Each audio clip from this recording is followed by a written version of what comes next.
Tamil traders அனைவருக்கும் வணக்கம். நம்ம ஒரு ஸ்விங் ட்ரேடு பண்ணணும் அப்படின்னா அதுக்கான பங்குகளை எப்படி தேர்ந்தெடுத்து நம்ம வாட்ச்ல ஆட் பண்ணணும் அப்படிங்கிறதுக்கு ஒரு சில ரூல்ஸ்களை நம்ம பார்ப்போம். பெரும்பாலும் எல்லாருமே ஸ்கேனர், டிக்கெட் ஆப்பு இந்த மாதிரி இதுல இருந்து நம்ம எடுத்து வச்சிருவோம். எடுத்து வச்சு நம்ம அதை ட்ரேடு பண்ணுவோம்.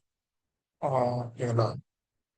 நம்ம எப்போதுமே புதுசா ஒரு ஸ்கேனர் எல்லாம் நீங்க யூஸ் பண்ணாம ஆரம்ப கட்டத்துல இருக்கிறவங்க நீங்க செக்டார் வைஸா ஒரு 4-5 பங்குகளை எடுத்து வைங்க. அதுக்கு நீங்க ஃபர்ஸ்ட் நீங்க என்ன பார்க்கணும் அப்படின்னா, வாட்ச் லிஸ்ட்ல தேர்ந்தெடுக்கக்கூடிய அளவுகோல் என்ன பார்த்தீங்க அப்படின்னா, RSI ரிலேட்டிவ் ஸ்ட்ரென்த் இண்டெக்ஸ்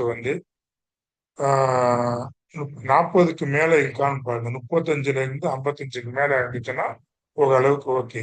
இதே இது 70க்கு மேல இருந்துச்சுன்னா கொஞ்சம் அவாய்ட் பண்ணிக்கணும். இப்போ மூமெண்டம் ட்ரேட் பண்ண போறீங்கன்னா 70க்கு மேல நீங்க எடுத்துக்கலாம். ஆரம்ப கட்டத்துல இருக்கிறவங்க 70க்கு மேல இருந்துச்சுன்னா அந்த ஸ்டாக்கை வாட்ச் லிஸ்ட்ல நீங்க வைக்க வேண்டாம். ஸ்விங் ட்ரேடுக்கு வைக்க வேண்டாம். அதே போல MACD பார்த்துக்கோங்க. MACD கிராஸ் சிக்னல் கிராஸ் ஆயிருச்சுன்னா அந்த ஸ்டாக்கை நீங்க வாட்ச் லிஸ்ட்ல வச்சுக்கோங்க. அதே போல மூவிங் ஆவரேஜ் 20, 50க்கு மேல place first movie place 20 moving average கிட்ட இருக்கணும். அடுத்து 50 மூவிங் ஆவரேஜ் வரணும். அதுக்கு அடுத்து 100 மூவிங் ஆவரேஜ் வரணும். ஒரு அசெண்டிங் இதாக வருஷப்படி வரணும். ஓகேங்களா? இப்படி இருக்கான்னு நீங்க பார்த்துக்கோங்க. அப்படி இருந்துச்சுன்னா அந்த ஸ்டாக் ஆனது அப் ட்ரெண்ட்ல இருக்குன்னு அர்த்தம். அப்புறம் வேல்யூமை நீங்க பார்த்துக்கோங்க. அது எத்தனை 1x நடந்திருக்கா, 2x நடந்திருக்கா அப்படிங்கிறத பார்த்துக்கோங்க. நம்ம பிரேக் அவுட் எடுக்க போறீங்கன்னா வேல்யூம் கண்டிப்பா இருக்கும். அதே போல சப்போர்ட் அண்ட் ரெசிஸ்டன்ஸ் ட்ராப் பண்ணி அது சப்போர்ட் லெவல்ல இருக்கிறதா இல்ல ரெசிஸ்டன்ஸ் லெவல்ல இருக்கிறதா பார்த்துக்கோங்க. ஏடிஆர் ஆவரேஜ் டு ரேஞ்ச் பெரும்பாலும் 2ல இருந்து 5க்குள்ள இருக்குதான் நல்லதுங்க ஸ்விங் ட்ரேடுக்கு. அதே இது 1க்கு கீழே இருந்துச்சுன்னா மூவ்மெண்ட் அந்த அளவுக்கு இருக்காது. அதே இது ஏடிஆர் 7க்கு மேல போச்சுன்னா ரொம்ப ஏற்ற இறக்கா இருக்கும். அதனால ஏடிஆர் குறைஞ்சது 2ல இருந்து 5க்குள்ள பார்த்துக்கோங்க. அதே போல அந்த ஸ்டாக் 52 வீக் கையில இருக்கா லோல இருக்கா அப்படிங்கிறத பார்த்துக்கோங்க. அந்த கம்பெனியானது கான்ஸ்டன்டா ஏர்னிங் growth நல்லபடியா கொடுத்துருக்காங்களா அப்படிங்கிறத பார்த்துக்கோங்க. அப்புறம் எஃப்ஐ டிஐ அந்த பங்கை அக்குமுலேஷன் பண்றாங்களா அப்படிங்கிறத பார்க்கணும். அதை எங்க பார்க்கலாம் அப்படின்னா நம்ம என்எஸ்சி வெப்சைட்ல போயிட்டு பல்க் டீலு, பிளாக் டீலு அதில் போய் நம்ம பார்த்துக்கலாம். அப்போ கை லிக்விடிட்டி, அதாவது ஒரு பங்கு வாங்கணும் அப்படின்னா மார்க்கெட் கேப் ஒரு 2000க்கு மேல இருக்கக்கூடிய மார்க்கெட் கேப் இருக்கக்கூடிய பங்கு, அதில் தான் லிக்விடிட்டி அதிகமாக இருக்கும். லிக்விடிட்டி இல்லாத பங்குகளை போய் நீங்க வாட்ச் லிஸ்ட்ல வைக்கிறது வேஸ்ட்டுங்க.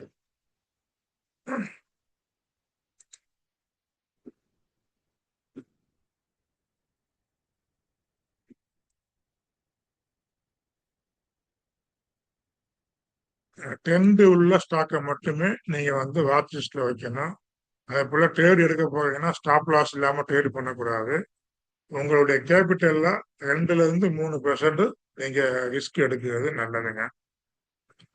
ரிசல்ட்டு, பட்ஜெட்டு, ஆர்பிஐ நேரம் அந்த மாதிரி நேரத்துல ஸ்விங் ட்ரேடை இன்ட்ராடே ட்ரேடை அவாய்ட் பண்ணிக்கிறது நல்லது.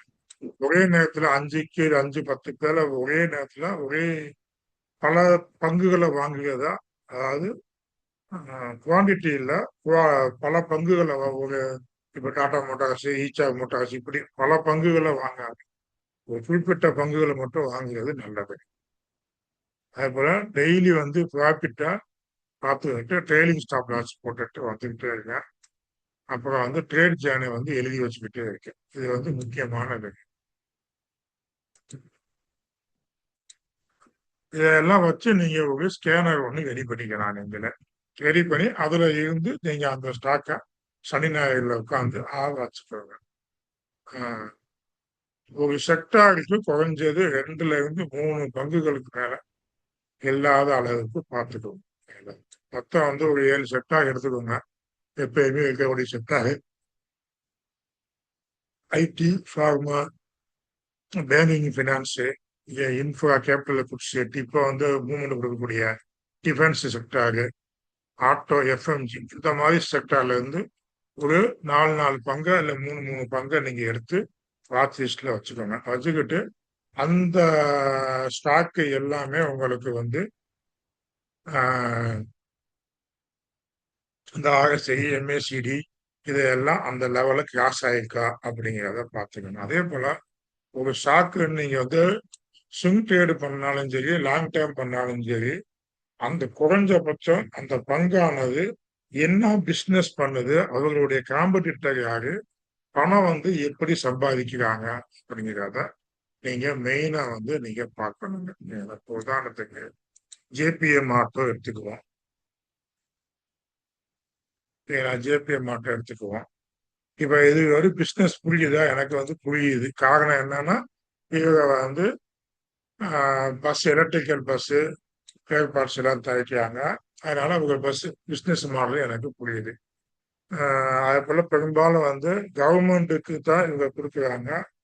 அதே போல எக்ஸ்போர்ட்டும் பண்ணிட்டு இருக்காங்க. இப்ப வந்து யூரோப்பெல்லாம் ஃப்ரீ ட்ரேட் அக்ரிமெண்ட் போட்டு இருக்கிறதுனால இவங்களுக்கு லாபம் வருவதற்கு வாய்ப்புகள் அதிகமாக இருக்கு.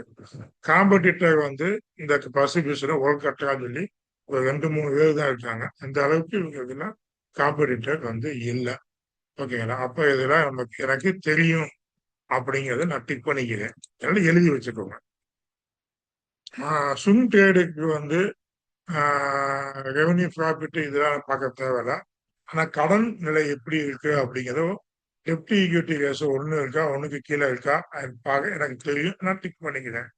இன்ட்ரெஸ்ட் ரேட்ஸ் கவரேஜ் ஆகுதா, இதெல்லாம் நமக்கு தெரியும். தெரிஞ்சதுனால நான் டிக் பண்ணிக்கிறேன்.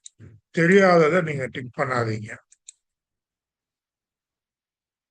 எழுதி வச்சுக்கோங்க. கேஷ் ஃப்ளோ, அதாவது ஸ்விங் ட்ரேடுக்கு பண்ணணும் அப்படின்னா பிசினஸ் மாடலை பாருங்க. கேஷ் ஃப்ளோவை பத்தி ஓரளவுக்கு தெரிஞ்சு வச்சுக்கோங்க.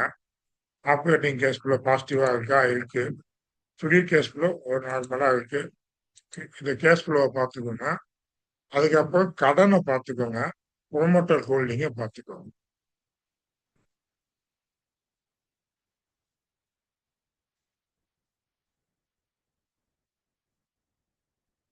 கடன் நிலையை, டெப்டி ஈக்விட்டி ரேஷியோ இதை பார்த்துக்கோங்க. ப்ரொமோட்டர் ஹோல்டிங் வந்து விற்கிறாங்களா, இல்ல அதே ஹோல்டிங் வச்சிருக்காங்களா, எப்போ உள்ள வராங்களா அப்படிங்கிறது எல்லாத்தையுமே நம்ம வந்து பார்த்துக்கணும். இதெல்லாம் எனக்கு தெரியும் அப்படிங்கிறதுக்காண்டி நான் கிளிக் பண்ணிக்கிறேன். டெக்னிக்கலா நான் வந்து இதை வந்து ஆர்எஸ்ஐ பிரேஸ் வந்து 50க்கு எஸ்எம்ஏ 50க்கு மேல இருக்கு. எஸ்எம்ஏ 200 50க்கு மேல இருக்கு. வேலையும் சப்போர்ட்ல இருக்கு. ஆமா, வேலையுமே இருக்கு. அப்புறம் வந்து இதெல்லாம் நான் டிக் பண்ணிக்கிறேன். சரிங்களா? எக்ஸல் ஷீட் உங்களுக்கு போஸ்ட் பண்ணிடுறேன் வாட்ஸ்அப்ல. ரிட்டர்ன் ஆன் ரேஷியோ இதெல்லாம் உங்களுக்கு தெரியுமா? ஆர்ஓஇ 15% இருக்கா? இதெல்லாம் வந்து ஸ்கிரீனர் டாட்ல போய் பார்த்துக்கோங்க. இதெல்லாமே நான் வந்து டிக் பண்ணிக்கிறேன். எனக்கு எல்லாமே தெரியும். அதாவது இந்த பங்கு ஜேபிஎம் ஆட்டோவை பத்தி எனக்கு இது எல்லாமே எனக்கு தெரியும் அப்படிங்கன்னா நான் தெரிஞ்சதை டிக் பண்ணிக்கிறேன். தெரியாம தெரிஞ்ச மாதிரி டிக் பண்ண வேண்டாம். சரிங்களா? இப்ப நானே வந்து இப்ப எடுத்துக்கிட்டீங்கன்னா அந்த பெக் ரேஷியோ எனக்கு மனப்பாடமா எனக்கு தெரியாது. இந்த ரேஷியோ வந்து எனக்கு ஓரளவுக்கு மனப்பாடமா தெரியாது. ஆனா நான் டிக் பண்ணியிருக்கேன். ஆனா டிக் பண்ணக்கூடாது. தெரிஞ்சு நல்லா கன்ஃபார்மா தெரிஞ்சா மட்டும் நீங்க வந்து டிக் பண்ணிக்கோங்க. ஸ்வீட் கடை பண்ணதா இருந்தாலும். அப்புறம் வந்து moat competitive advantage. Government licence, பேஷன் லான்ச் போடுறதுக்கு ஏதோ ஆமா கவர்மெண்டோடைய ஆர்டர் இது எல்லாமே இருக்கு. ரிப்பீட்டான கஸ்டமர் வந்துட்டு இருக்காங்களா? ஆமா, அதிகமாக போறாங்க. ஏன்னா அது வந்து எலக்ட்ரிக்கல் பஸ் கவர்மெண்ட் அது சில பிரைவேட் கம்பெனிக்காக தான் வாங்குறாங்க. அது வருது, அது நல்லா தெரியும் எனக்கு. இந்த செக்டார்ல நல்லா இது இண்டஸ்ட்ரி குரோவிங் இருக்குமா அப்படின்னு பார்த்து தெரிஞ்சுக்கிட்டு ஆமா கண்டிப்பா இருக்கு அப்படிங்கிறத நான் போட்டுக்கிட்டு நான் நோட்ஸ் எழுதி வச்சுக்கிறேன். எனக்கு தேவையானதை நோட்ஸ் வச்சு ட்ரேட் எடுக்கிறதுக்கு முன்னாடி நான் இப்போ வந்து ரிஸ்க் மேனேஜ்மெண்ட் இப்போ ஜேபிஎம் ஆட்டோ வாங்க போறேன். இப்போ எனக்கு அதோடைய மூவிங் ஆவரேஜ், எம்ஏசிடி, அந்த பிஸ்னஸ் மாடலு, ப்ரொமோட்டர் ஹோல்டிங்கு, டெப்ட் இது எல்லாமே எனக்கு தெரியும். ஸ்டாப் லாஸ் லெவல் தீர்மானிக்கப்பட்டதா? நான் தீர்மானிச்சிருக்கேன். டார்கெட் பிரைஸ் ரியலிஸ்டிக் ஆகி வச்சிருக்கேனா? ஆமா, நான் வச்சிருக்கேன். அது எப்படின்னு எக்ஸ்பிளைன் பண்ணியிருக்கேன். பொசிஷன் சிஸ் போர்ட்போலியோ மேனேஜ் ஆகிறதா? 10% மேல போடாதீங்கன்னு சொல்லிட்டு இருக்காங்க. ஓகே அப்படின்னு போட்டு வச்சுக்கணும். இப்ப வந்து நான் வந்து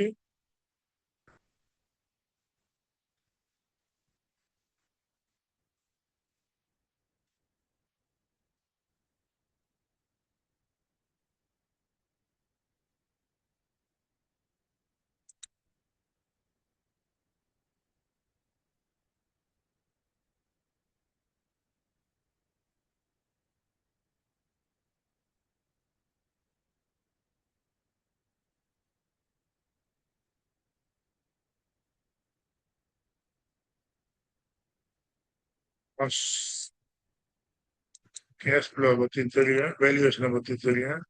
இந்த இதுலயும் பாஸ் பண்ணிட்டேன். ப்ரொமோட்டர் ஹோல்டிங்கு எனக்கு தெரியும், பாஸ் பண்ணிட்டேன். டெக்னிக்கல் அனலிசிஸ் உறுதியா பாஸ் பண்ணிட்டேன். நோட்டு வந்து எனக்கு வந்து வெயிட்ல வச்சிருக்கேன். டவுட்டாவே இருக்கு. ரிஸ்க் மேனேஜ்மெண்ட் பிளான் நான் பாஸ் பண்ணி வச்சிருக்கேன். ஏன்னா எனக்கு எல்லாமே தெரியும். இப்போ வந்து 10ல் 9 இது இருக்கு. 8 இதுல நான் பாஸ் பண்ணியிருக்கேன். அப்ப இந்த ஸ்டாக்கை குறைஞ்சது 10ல் 7க்கு மேல இருந்தாலே இந்த ஸ்டாக்கை வந்து நான் வந்து எனக்கு இந்த ஜேபிஎம் ஆட்டோவை பத்தி எனக்கு ஒரு அளவுக்கு தெரியுது அப்படிங்கிறத நான் புரிஞ்சுக்கிட்டேன். இப்ப நான் உங்களுக்கு டெக்னிக்கலா நான் உள்ளுக்குள்ள போயிட்டு இந்த ஸ்டாக்கை எடுத்துட்டீங்கன்னா வீக்கிலியில பாக்குறேன். வீக்கிலியில பார்க்கும்போது இது வந்து எனக்கு ஒரு டவுன் ட்ரெண்ட்ல இருக்கு. ஆனா இதை பார்க்கும்போது ஆர்எஸ்ஐ எல்லாமே மூவிங் ஆவரேஜ் ஆர்எஸ்ஐ எல்லாம் பார்த்தீங்க அப்படின்னா இது வந்து பாசிட்டிவா தான் இருக்கு.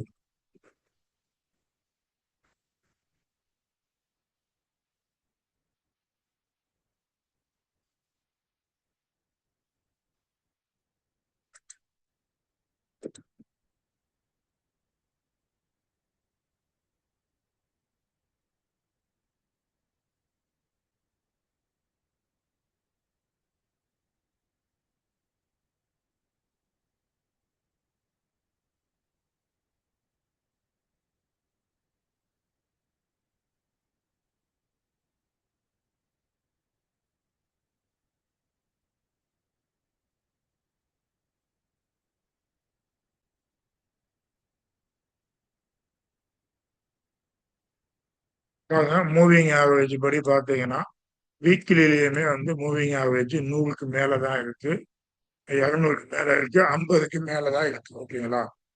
டெய்லியில எடுத்துக்கிட்டீங்கன்னா வருஷப்படி இருக்குங்க.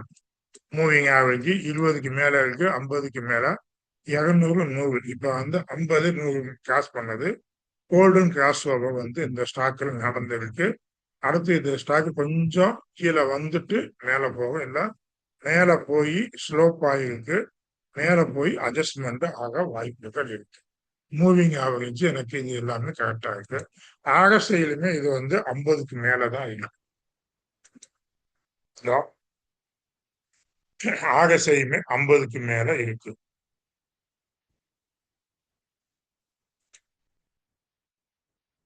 சரிங்களா? இப்ப இது எல்லாமே பார்த்துட்டு சப்போர்ட் அண்ட் ரெசிஸ்டன்ஸ் நம்ம பார்க்கணும்.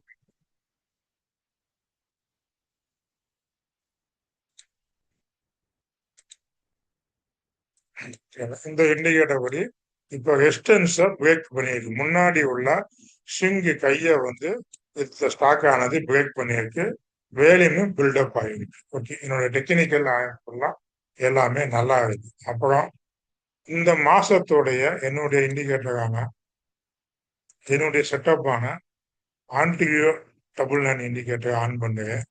இந்த மாசத்துடைய ஃபர்ஸ்ட் கேண்டிலுக்கு மேலதான் இந்த ஸ்டாக்கு இருக்கு. லாஸ்ட் வீக் திங்கக்கிழமைக்கு மேல இருக்கு. அடுத்து இந்த ஸ்டாக்கை வந்து அடுத்த வாரம் திங்கக்கிழமைக்கு மேல நான் எடுக்கலாம். இப்ப நான் ஃபர்ஸ்ட் வீக்குக்கு மேல இருக்கிறதுனால நான் புலிஷா இருக்கு அப்படிங்கிறத பார்த்துட்டேன். திங்கக்கிழமைக்கு மேல க்ளோஸ் கொடுத்துருக்கேன்னா புலிஷா இருக்கு அப்படிங்கிறத முடிவு பண்ணிக்கிட்டு மூவிங் ஆவரேஜ் எல்லாமே கரெக்டா இருக்கு அப்படிங்கிறத நான் வந்து இப்ப முடிவு பண்ணி வச்சுக்கிட்டேன். சரிங்களா? இப்ப இந்த ஸ்டாக்ஸ் இப்ப நான் வாங்கலாம் அப்படின்னு பார்த்தோம் அப்படின்னா வாங்கலாம். Moving average okay, RSI okay, எம்ஏசிடியுமே இப்பதான் கிறிஸ்டோகிராமும் மேல வந்து பாசிட்டிவா வந்துகிட்டு இருக்கு.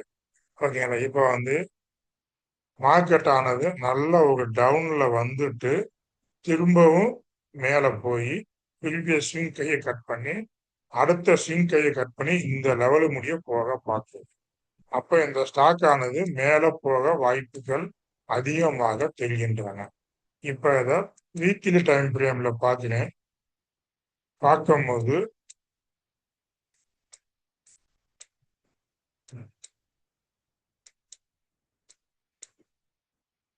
இந்த ஸ்டாக் ஆனது ஒரு லைன் ஷாட்ல வச்சு பாருங்க.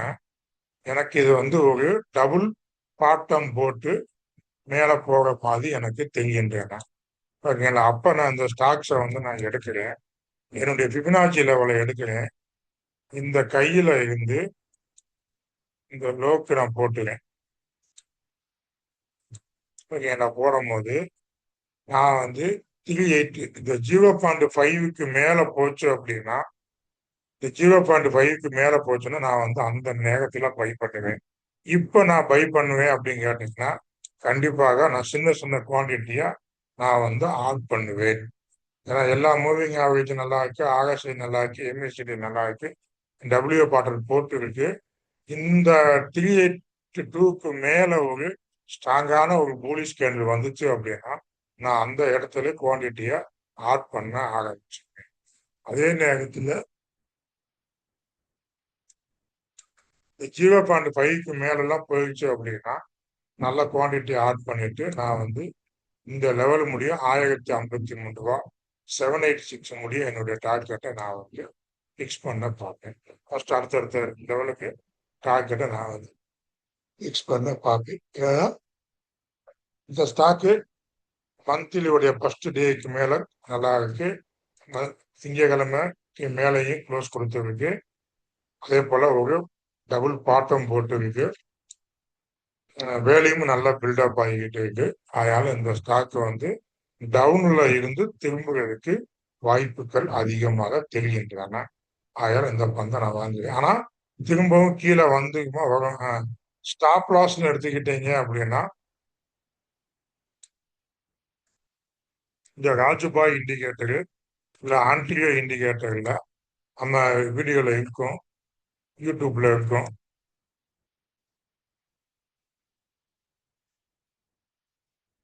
இந்த ஃபர்ஸ்ட் டே இருக்கு பார்த்தீங்களா,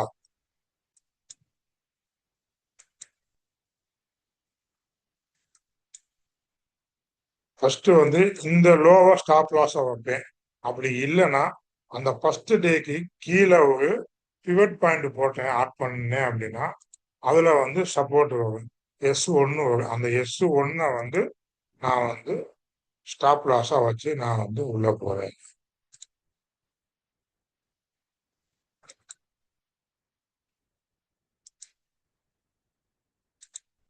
இந்த ராஜுபாய் இண்டிகேட்டர் ஆண்டிகேட்டிவ் இண்டிகேட்டர் எடுத்துக்கிட்டீங்கன்னா ஃபர்ஸ்ட் டேவுடைய லோவா தான் வச்சுக்குவேன். அப்படி இல்லை அப்படின்னா இந்த S1 நான் வந்து ஸ்டாப் லாஸா வச்சுக்குவேன். வச்சுக்கிட்டு நான் மேலே தான் போவேன். இந்த மேலே கொஞ்சம் போனதுக்கு அப்புறம் இந்த ஸ்டாப் லாஸை S1 ஸ்டாப் லாஸை தூக்கி அந்த ஃபர்ஸ்ட் டே லோ கிட்ட கொண்டு வந்து இந்த ஃபர்ஸ்ட் டே லோ வந்ததுக்கு அப்புறம் திங்கக்கிழமை வந்துருச்சு. இதுக்கு மேல போகும்போது இந்த ஸ்டாப் லாஸை தூக்கி அந்த ஃபர்ஸ்ட் டே கை கிட்ட நான் வந்து ஸ்டாப் லாஸை வச்சுக்குவேன். இப்படியே வச்சுக்கிட்டு இந்த ஸ்டாக்கை நான் வந்து ரன் பண்ணிட்டு போவேன். இது எப்ப நான் எண்டு எடுத்துக்கிட்டேன் அப்படின்னா இந்த ஃபர்ஸ்ட் டே உடைய கையை கட் பண்ணிட்டு, ஆனா அந்த திங்கக்கிழமை வந்திருக்கணும், திங்கக்கிழமை வரல, கட் பண்ணிட்டு திரும்பவும் உள்ள வந்துருச்சு. இந்த திங்கக்கிழமைய கட் பண்ணிட்டு உள்ள வந்துருச்சு, கன்சல்டேஷன் போடுறது இப்பதான் வந்துருக்கு. அப்ப நான் வந்து வியாழக்கிழமை இந்த ஸ்டாக்கை வந்து எடுத்துருப்பேன். நான் எடுத்துருப்பேன், நான் எடுத்திருக்கேன். நான் எல்லாம் எடுத்து வச்சிருக்கேன். இப்ப இந்த ஸ்டாக்ஸ் அப்படியே அடுத்தடுத்த லெவலுக்கு மேல போகும்.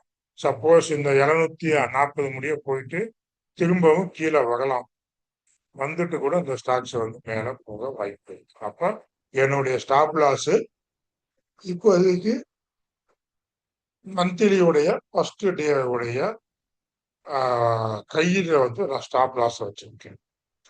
இதுதான் என்னுடைய செட்டப் படி நான் வச்சிருக்கேன். இதே இது நீங்க பிரேஸ் ஆக்ஷன் படி போறதா இருந்தா நீங்க உங்களுடைய பிரேஸ் ஆக்ஷனோ இல்லை மூவிங் ஆவரேஜோ ஏதோ ஒன்று படி போட்டுக்கோங்க. இல்லாட்டி moving average 50 moving average stop லாஸாக வச்சுக்கிட்டு நீங்கள் அப்படியே ரன் பண்ணி போய்கிட்டே இருக்கீங்களா. இது ஒரு ஸ்டாக். அப்புறம் வந்து இது வந்து பாட்டத்துல பிடிக்கிறது. இந்த நாய்க்கான ஒரு ஸ்டாக்கு ஜப்பனி கேம்பஸ் இது வந்து ஒரு ஆல் டைம் கையில ஒரு ப்ரீவியஸ் கையை வந்து பிரேக் அவுட் பண்ணும் போது நான் வாங்கின ஸ்டாக். இந்த ஸ்டாக்ல நான் எப்படி எடுத்ததா, என்னுடைய ஸ்கேனர் எல்லாம் கிடையாது. நான் எனக்குன்னு ஒரு வாட்ச் லிஸ்ட் வச்சிருப்பேன். அந்த வாட்ச் லிஸ்ட்டை வச்சு நான் அப்படியே என்னுடைய ஃபர்ஸ்ட் நான் வந்து என்னுடைய அன்பியூட்டிபிள் அண்ட் இண்டிகேட்டர்ல உள்ள month first day, month first week, month weekly first day ஆன மண்டே உடைய கேண்டில் மேல கட் பண்ணியிருக்கா இல்ல அதுக்குள்ளேயே ட்ரேட் ஆகிட்டு இருக்கா அப்படிங்கிறத பார்ப்பேன். அதை பார்த்து அந்த ஸ்டாக் எல்லாம் எடுத்து இன்னொரு ஒரு குரோம்ல ஆட் பண்ணிக்குவேன், ட்ரேடிங் வியூல ஆட் பண்ணிக்குவேன். அப்புறம் வந்து அதுல போய் place action, moving average, indicator எல்லாமே பார்த்து ட்ரேடிங்ல எண்டிக்கு போய் ஒன்று பிரேக் அவுட்ல எண்டிங் போவேன், இல்ல பாட்டத்துல எண்டிக்கு போவேன். ஆனா இது எல்லாமே நான் வந்து முன்னாடியே வந்து நான் சொன்னபடி ஸ்டாக்கை வந்து அனலைஸ் பண்ணிடுவேன். எனக்கு வந்து பிசினஸ் தெரியாத பங்குகளை போய் ஸ்விங் ட்ரேட் பண்ண மாட்டேன். எனக்கு பிசினஸ் தெரிஞ்சா மட்டுமே நான் வந்து போவேன். அதே போல ப்ரொமோட்டர் ஹோல்டிங் பார்ப்பேன், கடன் நிலையை பார்ப்பேன். இது ஸ்விங் ட்ரேடுக்கு இதை 3 மெயினா பார்ப்பேன். 4வது எஃப்ஐடிஐ ஹோல்டிங்கு எப்படி இருக்கு அப்படிங்கிறத பார்த்துக்குவேன். 5வது தான் கேஷ் ஃப்ளோவை பார்ப்பேன். இதுக்கு மேல நான் பார்க்கணும் அப்படின்னா 3 மாசத்துக்கு மேல அந்த ஸ்டாக்கை போறேன் அப்படின்னா அந்த ரெவன்யூ ப்ராஃபிட்டு, அப்புறம் ரேஷியோ ஃபுல்லாக ஈக்விட்டி, டெப்ட் equity ratio, current ratio, quick ratio, இந்த வேல்யூவேஷனை ஃபுல்லாக நான் வந்து பார்ப்பேன். பார்த்துக்கிட்டு தான் அந்த ஸ்டாக்குக்குள்ள நான் வந்து எந்திரி போவேன். அதனால இதுதான் என்னுடைய மெத்தடு. நான் சொல்லுறது உங்களுக்கு விளங்காம இருக்கலாம். நீங்க நீங்களே உங்களுக்கு அனலைஸ் பண்ணி பாருங்க. இதுதான் எல்லாருமே பண்ணுறாங்க. நீங்க இதை நீங்க முயற்சி பண்ணி பாருங்க. இந்த பிடிஎஃப் நான் வந்து வாட்ஸ்அப்ல நான் போட்டு விடுறேன். இதை நீங்க டிக் பண்ணிக்கிட்டு நீங்க இது பண்ணிக்கோங்க. சரிங்களா? முயற்சி பண்ணுங்க. கொஞ்சம் சிரமம் இருக்கணும். ஆரம்ப கட்டத்துல உள்ளவங்க எடுத்த உடனே ஆப்ஷன் பையிங்குள்ள போகாதீங்க. ஆப்ஷன் பையிங்குள்ள போய் உங்க பணத்தை இழக்காதீங்க. சரிங்களா? அதுக்குமே இந்த செட்டப் எல்லாமே பயன்படும். அதாவதுங்க, பெரிய பெரிய இன்ஸ்டிடியூஷனுக்கு வந்து நம்ம தாங்க அது ஆப்ஷன் பையர் இருக்காங்க பார்த்தீங்களா, அவங்க தாங்க ஆவாங்க. ஆனா ஆப்ஷன் செல்லர் வந்து சோம்பேறித்தனமா இருந்து அவன்கிட்ட கேபிட்டல் அதிகமா வச்சு ஜெயிச்சுட்டு போயிடுவான். நம்ம கேபிட்டல் கம்மியா வச்சு விழிப்புணர்வோட இருந்தாதான் நம்மளால ஜெயிக்க முடியும். இல்ல நான் ஒருத்தர் காப்பி பண்ணி நான் பண்ணுறேன் அப்படின்னா ஆப்ஷன் பையிங்கில் ஜெயிக்க முடியாதுங்க. அதில் பெரும்பாலும் ஈக்விட்டிக்குள்ள போங்க. ஈக்விட்டியில ஸ்டாக் செலெக்ஷன் பண்ணி ஈக்விட்டியில ட்ரேட் பண்ணி அழகா சம்பாதிக்கலாங்க. இதுதான் ஒரு ஸ்விங் ட்ரேடுக்கு நம்மளுடைய ஸ்டாக்கை சூஸ் பண்ணணும் அப்படின்னா இந்த மாதிரி சூஸ் பண்ணிக்கோங்க அப்படிங்கிறதுக்காக சொல்றதுக்காக தான் ஒரு வீடியோ. ஏதாவது உபயோகமா இருந்துச்சு அப்படின்னா லைக் பண்ணுங்க. இல்லை நம்ம சொல்லுறது உங்களுக்கு விளங்கலை புரியலை அப்படின்னாலும் அதுக்கும் கமாண்ட் போடுங்க. திட்டி கூட கமாண்ட் போடுங்க. ஒன்றும் கவலை இல்லை. வாழ்ந்த வளத்துடன்.